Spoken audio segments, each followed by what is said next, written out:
2 महिन्यापूर्वी लोकसभा निवडणुका पार पडल्या, परंतु त्या निवडणुकीमध्ये भाजपाला म्हणावं असं यश मिळालं नाही. भाजपाबरोबर महायुतीतील इतर पक्षांना देखील म्हणावं असं यश मिळालं नाही. यातून महायुतीला मोठा धक्का बसला. यानंतर महायुती सरकारने अनेक योजना आणि घोषणा केल्या.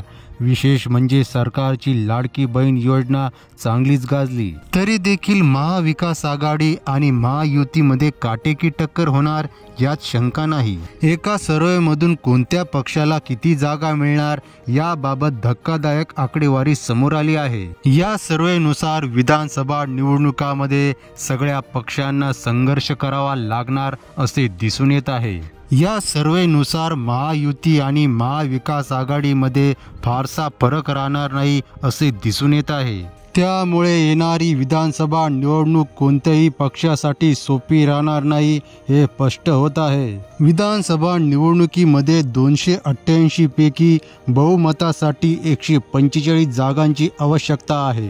या निवडणुकीमध्ये महायुतीला 140 ते 150 जागा मिळण्याची शक्यता आहे, तर महाविकास आघाडीला 140 ते 145 जागा मिळण्याची शक्यता आहे.